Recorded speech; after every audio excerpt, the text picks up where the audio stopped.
मित्रांनो नमस्कार, मी श्रीकांत देशपांडे. डिजिटल विज्ञान या आपल्या यूट्यूब चॅनलमध्ये तुम्हा सर्वांचं स्वागत. मित्रांनो, पुनर्रचित सेतू अभ्यासक्रम 2022-23 या अंतर्गत इयत्ता 9वी विषय विज्ञान आणि तंत्रज्ञान यामधील उत्तर चाचणी याविषयी आपण माहिती मिळवणार आहोत. तर मित्रांनो, बऱ्याच शाळांमध्ये ही उत्तर चाचणी घेतली असेल, त्यामुळे या उत्तर चाचणीची नेमकी आन्सर की काय आहे, ह्याची उत्तरं काय आहेत याविषयी माहिती आपण आजच्या या व्हिडिओमध्ये मिळवणार आहोत. त्यानुसार मित्रांनो, बऱ्याचशा शिक्षक मित्रांना ही उत्तर चाचणी नक्कीच उपयोगी पडेल. चला तर मित्रांनो, या व्हिडिओला सुरुवात करूया. त्यामध्ये राज्य शैक्षणिक संशोधन व प्रशिक्षण परिषद महाराष्ट्र यांच्या मार्फत ही उत्तर चाचणी आहे. या अगोदर आपण पूर्व चाचणी देखील आपल्या चॅनलवरती अपलोड केलेली आहे. वर्ग आहे इयत्ता 9वी, विषय आहे विज्ञान आणि तंत्रज्ञान. यासाठी गुण पूर्व चाचणी प्रमाणित 25 गुण आहेत आणि वेळ देखील 1 तास आहे. त्यानंतर या ठिकाणी काही सूचना दिल्या आहेत मित्रांनो.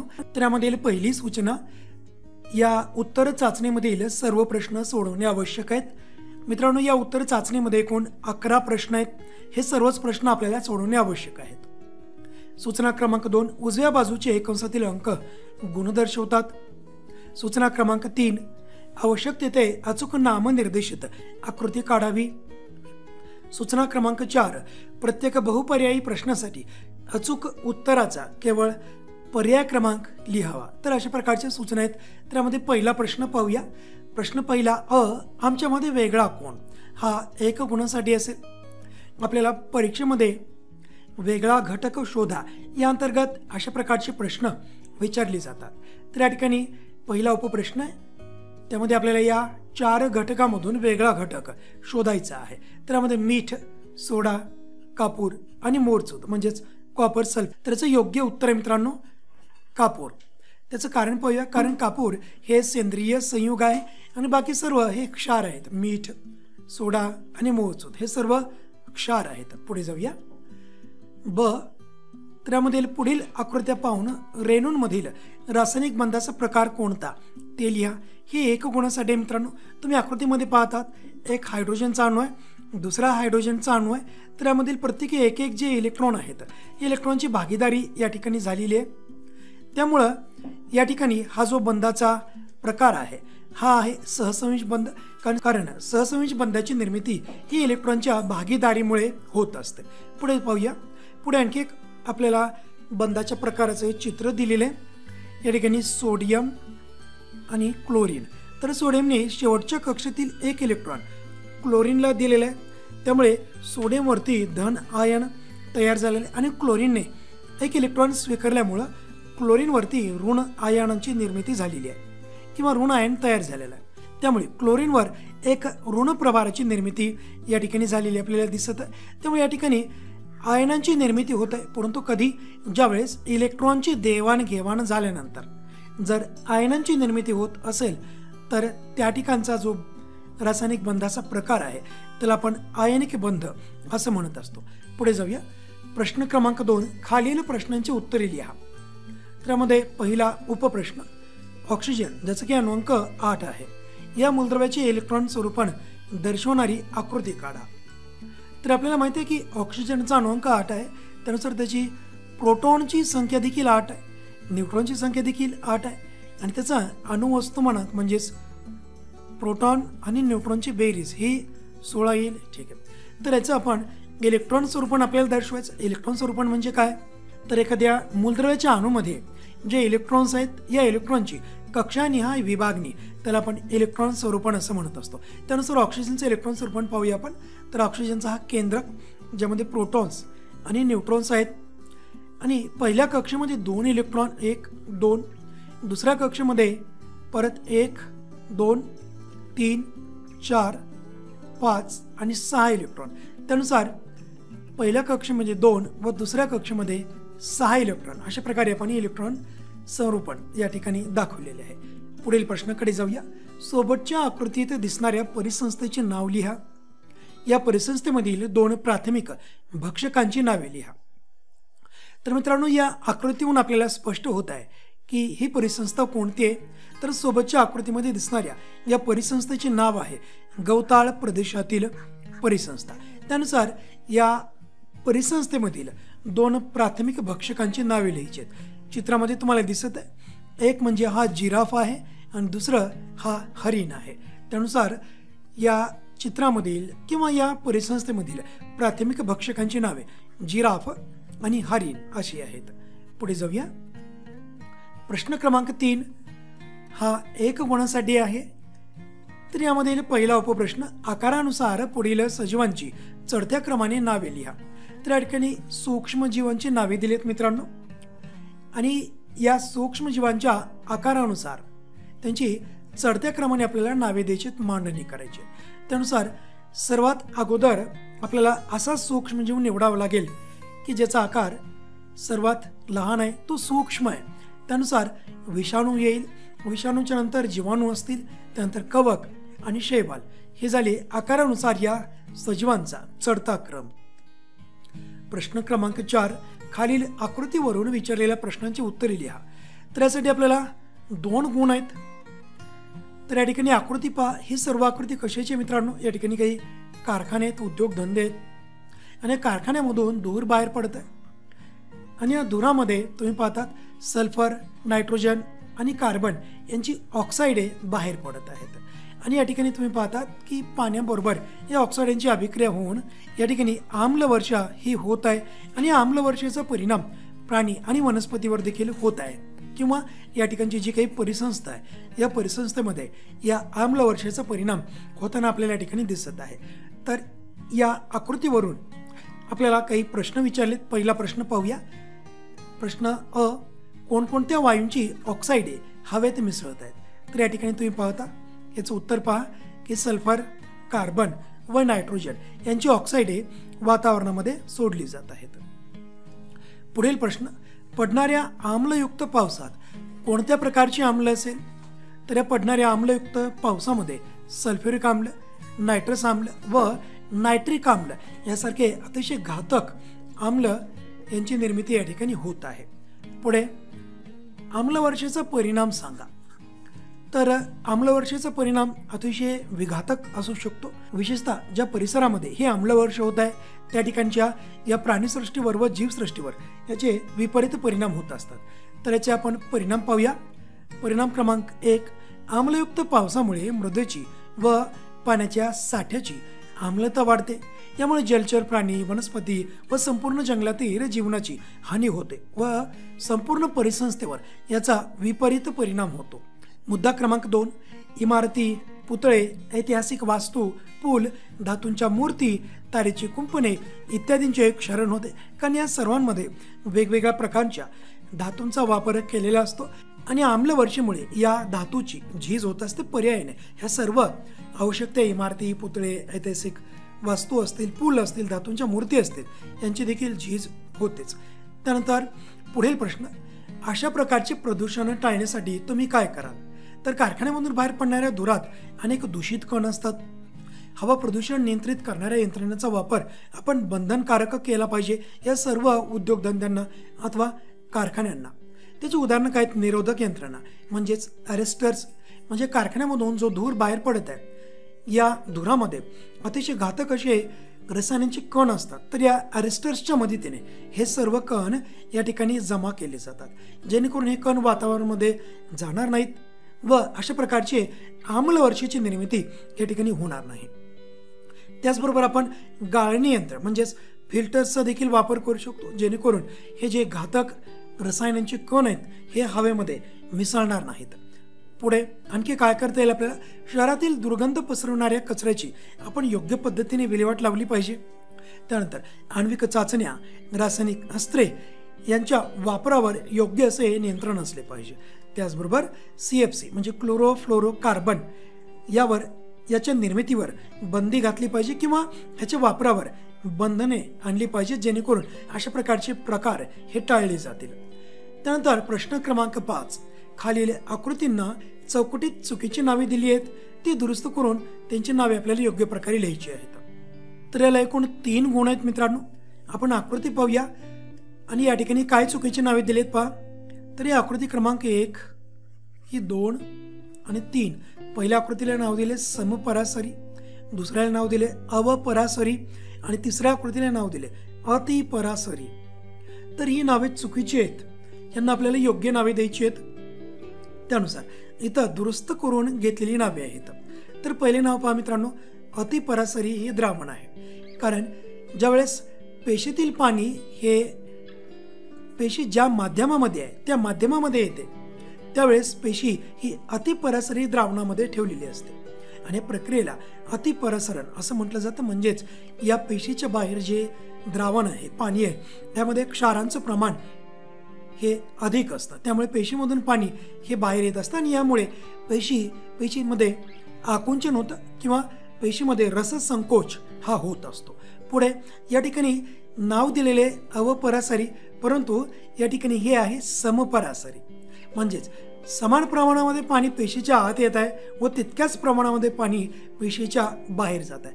याचा अर्थ पेशीच्या आत व पेशीच्या बाहेर जे द्रावण आहे त्या द्रावणामध्ये क्षाराचं प्रमाण हे समान आहे, सारखं आहे.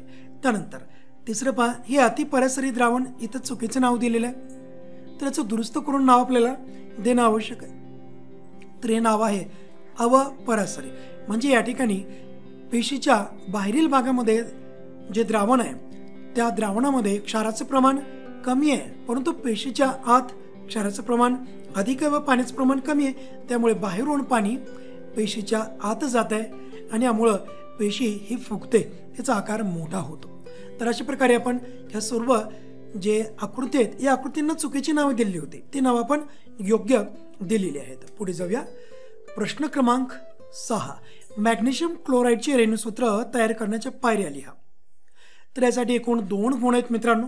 आपण एक एक करून पायरी घेऊया. सर्वात पहिली पायरी म्हणजे मूलकांच्या संज्ञा लिहिणे. मूलके म्हणजे काय? मूलद्रव्यांचे आयन्स, त्याला आपण मूलके म्हणतो. त्यांचे 2 प्रकार आहेत, धन आणि ऋण.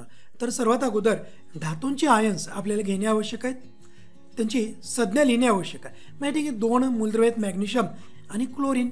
तर मॅग्नेशियमची संज्ञा आपण घेऊया अगोदर. तर या ठिकाणी आपण मॅग्नेशियम घेतलं Mg. त्यानंतर क्लोरीन. चला पुढे दुसरी पायरी पाहूया. त्या मूलकांच्या खाली त्यांच्या संयुजा आपल्याला लिहायच्यात. मी परत या ठिकाणी संज्ञा घेत आहे मित्रांनो. मॅग्नेशियम आणि क्लोरीन ह्यांची आपण संयुजा घेऊया. मॅग्नेशियमची संयुजा 2 आहे आणि क्लोरीनची 1 आहे. ठीक आहे, पुढे पाहूया आणखी काय होतं. तर मूलकांची संख्या मिळवण्यासाठी आता बाणाने दर्शवल्याप्रमाणे तिरकस गुणाकार करायचा. मी या ठिकाणी करते गुणाकार.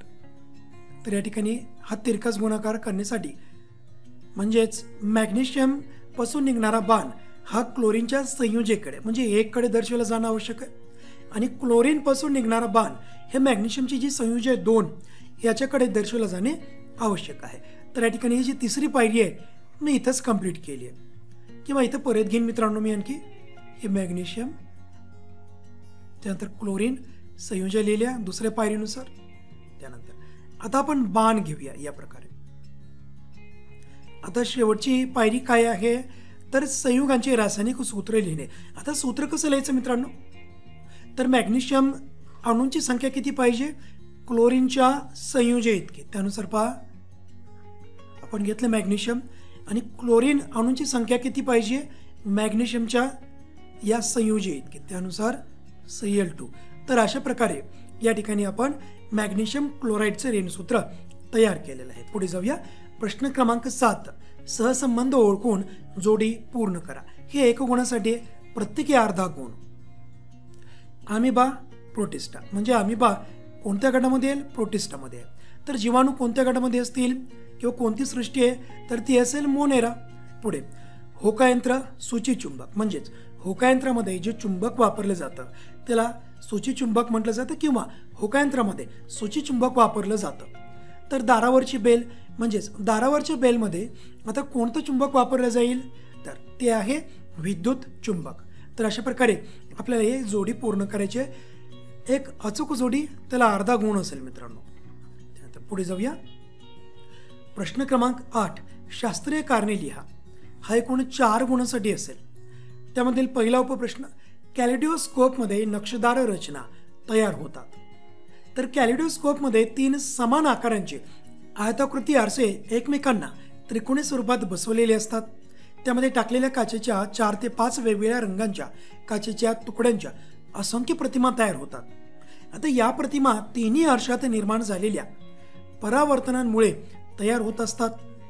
म्हणूनच यामध्ये एकदा तयार झालेली नक्षीदार रचना पुन्हा सहजपणे तयार होत नाही. प्रत्येक वेळी दिसणारी नक्षीदार रचना ही वेगवेगळी असते. त्यानंतर पुढे जाऊया. सर्दी झाली असता शिंकताना नाकासमोर हातरुमाल धरावा. तर याचं आपण उत्तर जाणून घेऊया. सर्दी हा संसर्गजन्य रोग आहे. म्हणजे एकापासून हा रोग अनेकांना होऊ शकतो विविध माध्यमातून. त्यातील एक माध्यम आहे ते म्हणजे दूषित हवा.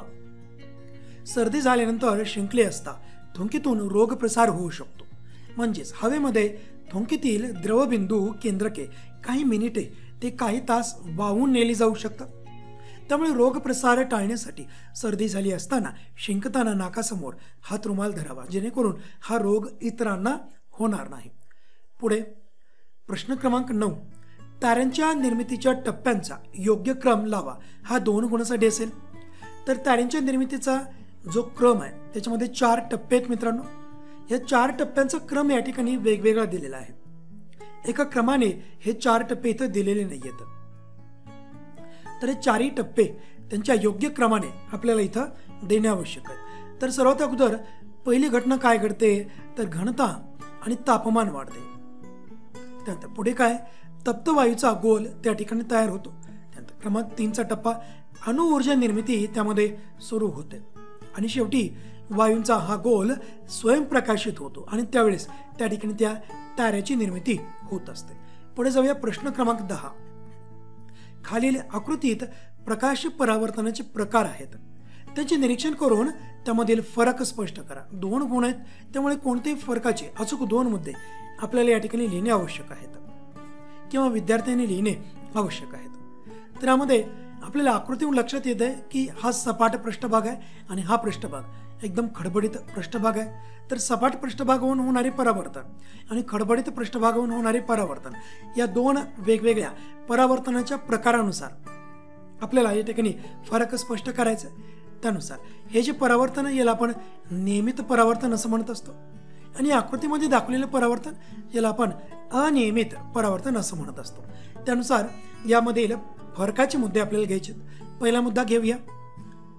सपाट व गुळगुळीत पृष्ठभागावरून होणाऱ्या प्रकाशाच्या परावर्तनाचं नियमित परावर्तन असे म्हणत असतात. मग आता सपाट व गुळगुळीत पृष्ठभाग कोणता असेल, उदाहरणार्थ आरसा. त्यानंतर पुढे अनियमित परावर्तनाची व्याख्या. तर खडबडीत पृष्ठभागावरून होणाऱ्या प्रकाशाच्या परावर्तनाचं अनियमित परावर्तन असं म्हणतात. दुसरा फरकाचा मुद्दा, नियमित परावर्तनास समांतर पडणाऱ्या आपाती किरणांचे आपतन कोन व परावर्तन कोन हे समान मापाचे असतात. त्यानुसार तुम्ही आकृतीमध्ये पाहता कोन आय हा समान मापाचा आहे कोन आरशी. म्हणजे कोन आय काय असेल, हा आपाती कोन आहे आणि त्यानंतर कोन आर कोणता असेल, हा असेल परावर्तित कोन. तर या प्रकारे त्याच्यानंतर फरकाचा अनियमित परावर्तनामधील मुद्दा, अनियमित परावर्तनामध्ये समांतर पडणाऱ्या आपाती किरणांचे आपतन कोन समान मापाचे नसतात, म्हणून त्यांचे परावर्तन कोनही समान मापाचे नसतात. या ठिकाणी लक्षात घ्यायची, आपतन किरण येत आहेत ना हे एकमेकाला समांतर आहेत, परंतु या ठिकाणी जे आपतन कोणाची निर्मिती होत आहे या आपतन कोन समान मापाचे नसतात.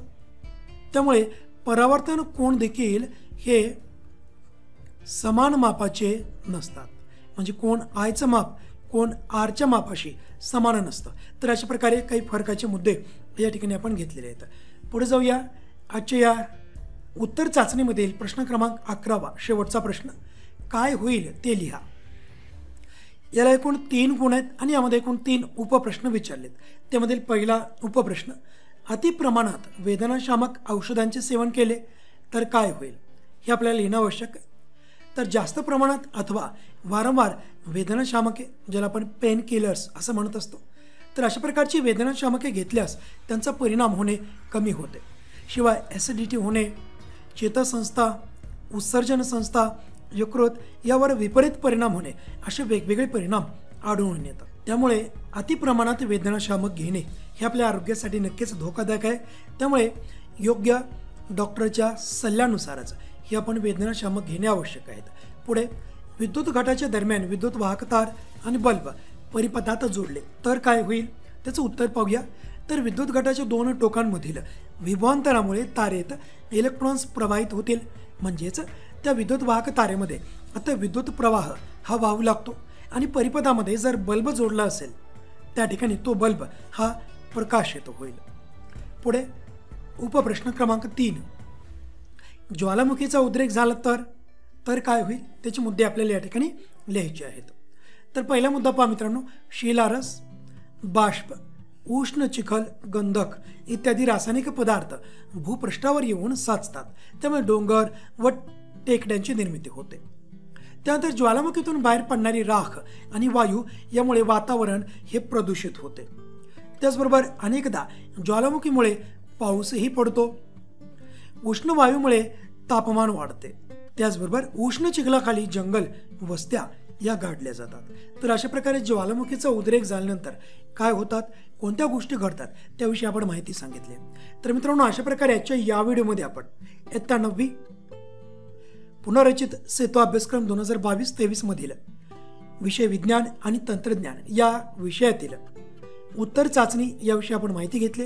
याची आन्सर की त्याच्या उत्तराच्या स्पष्टीकरणासह अभ्यासलेली आहे. त्यामुळे मित्रांनो, अशाच प्रकारचे वेगवेगळे विज्ञानविषयक व्हिडिओज व शैक्षणिक अपडेट मिळवण्यासाठी नक्कीच आपल्या डिजिटल विज्ञान या यूट्यूब चॅनेलला सबस्क्राईब करा. धन्यवाद.